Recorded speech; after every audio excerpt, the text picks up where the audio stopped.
Good day mga kabaro, ang ituturo ko ngayon is kung paano ba kami umiiwas sa mga bagyo or paano ba namin malaman kung may bagyo. So ngayon is ituturo ko sa inyo at ipapakita ko kung saan namin kinukuha yung mga sources na mga information kung may bagyo. So ngayon unang-una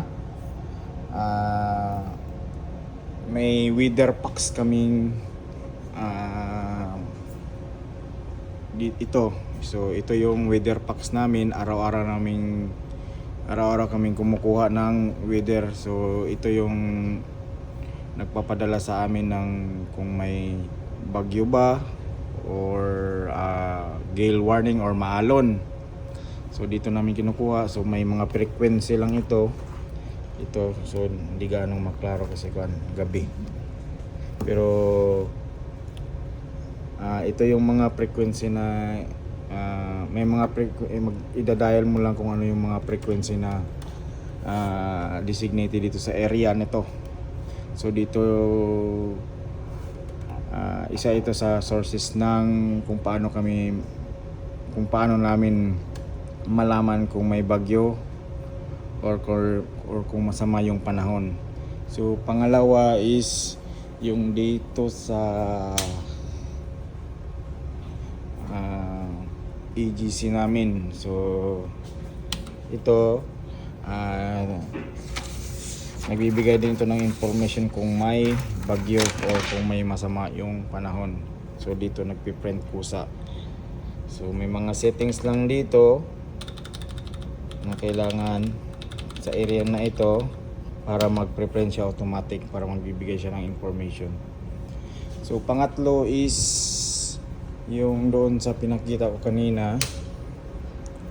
Ito yung galing sa company namin. So ito yung weather news, so or yung WNI.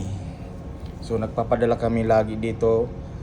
Kung ito yung nagmo-monitor sa barko namin, nagpapadala kami ng every noon, may noon report kami. Nagpapadala kami kung saang location na kami para ma-monitor nila kami. At kung may mga bagyo, nagpapadala din sila ng mga typhoon track or kagaya nitong mga pinakita ko sa inyo dito sa video. So dito kami kumukuha ng information ng bagyo dito sa binibigay ng weather news ng WNI. So ito yun.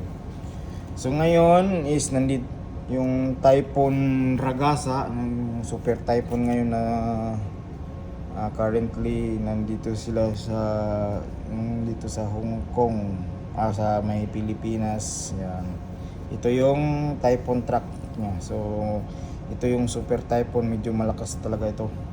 So malaki yung sakop niya, no. So yan.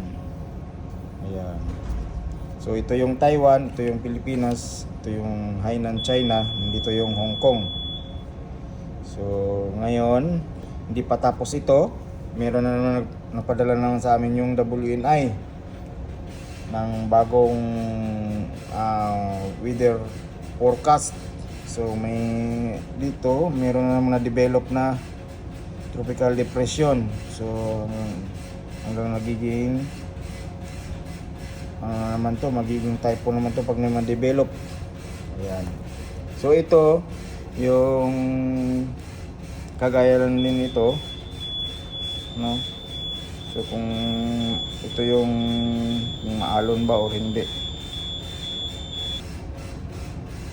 Ayan. So itong mga medyo na ginamitan nila ng pula, dito yung medyo maalon ngayon. So nakapula.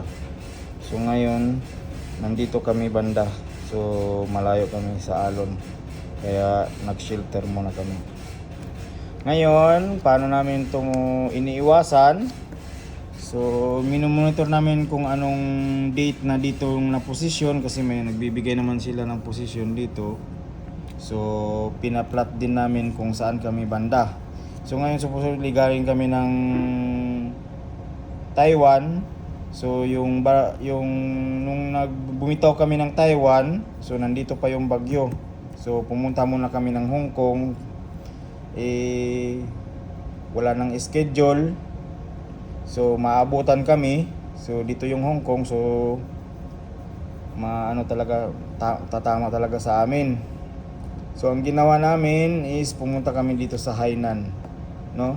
So umiwas lang kami dito sa sakop ng bagyo para hindi namin maramdaman yung alon.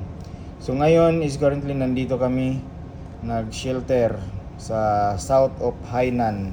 So ito yung Hainan. So nandito kami ngayon banda. So may mga date naman siya. Ayan. Kung saan na siya banda sa 24. Ayan. So ngayon is 24. So nandito kami ngayon. So yung bagyo is nandito na, no. So UTC yan eh. 0300 UTC. So plus 8 lang tayo. So ito na yung local time. So 24 nandito siya. So ngayon nandito kami. Pag nandito na so i-monitor na naman natin pagka 24 ng 15 UTC. So mga 1400 plus 8. Ayan, 1, 2, 3, 4, 5, 6. Mga 2300 dito. So mamaya siguro alis na kami dito, papunta dito. Dandahan na lang kasi nandito na yung bagyo. So ganyan lang kami iwas ng bagyo. So ngayon ito picture lang kasi ano lang kasi ito pinapadala, so medyo maliit. So meron kaming mapa na large scale, small scale dito namin monitor at saka sa ICDIS namin. Ayan. So ngayon may mga position kasi na ito pinaplat namin, itong mga naka-position ito tinatransfer namin dito. Tsaka yung sa ICDIS, minsan sa ICDIS. So dito medyo comfortable. Dito na lang namin pinaplat, no. So ngayon ipapakita ko sa inyo kung saan na kami banda. Ayan. So dito namin pinaplat 'yon. So lipat tayo, lipat. Ayan. So pinaplat namin itong 24. Ayan, 24 local time. So nandito siya banda. So nandito kami. Yun, ito yung Hainan. Ito yun. Ayan. So ito yun. Ito yun. Ayan. So ito yung Taiwan. Ito yung Pilipinas. So pinaplat namin ito, tinatransfer namin dito. Ngayon, minomonitor namin kung saan ang bagyo para malaman namin kung safe pa ba kami or tatamaan kami. So ngayon is nandito lang naman bagyo sa taas. So although malaki yung sakop niya, pero hindi naman aabot sa amin yung sakop, kaya hindi namin naramdaman yung mga alon. So ngayon pupunta naman tayo doon sa ICDIS kung saan kami banda talaga, yung barko namin actual. So ito yung ICDIS namin. Itong ICDIS namin, mapa din ito kagaya nung doon, kaso ito papel lang ito. Ayan, ito papel. So ito yung electronic.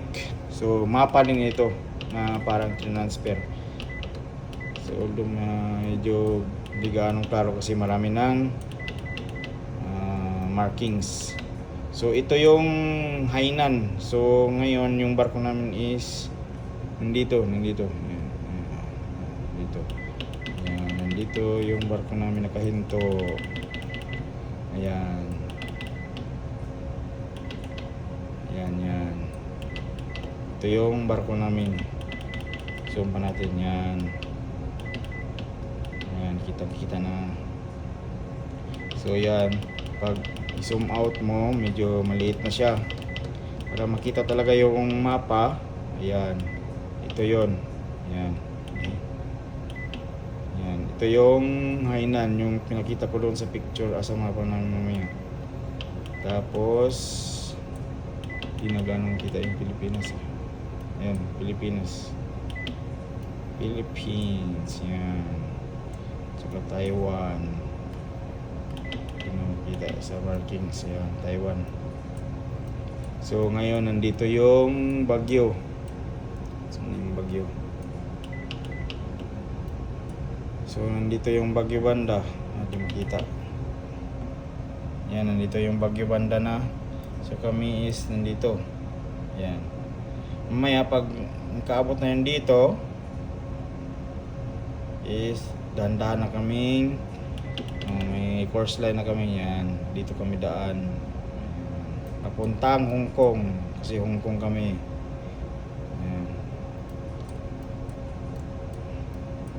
Yan. So nandito yung barko namin. Naka-shelter lang kami. So hindi namin ramdam yung bagyo kasi mas medyo malayo at lagpas kami doon sa boundary ng typhoon. So ganyan lang kami mag-iwas ng bagyo at mag-track ng bagyo. So information naman ngayon is ito yung ngayon September 24 ngayon. So ito yung bagyo na super typhoon. Ngayon may nagpapadala naman ng bago. Mayroon na naman na-develop dito sa east ng Pilipinas. Ayan. Ayan. Na advance forecast. So malalaman talaga namin at makakaiwas kami ng malayo pa. Ayan. So medyo tatama siya dito sa may mga Visayas siya. Ayun, Manila. Ayan, Visayas. Ay, ako. Ayan, Visayas. Ayan. Medyo madumi yung kuko natin kasi naggrasa tayo eh. Ayan. Meron na naman siya.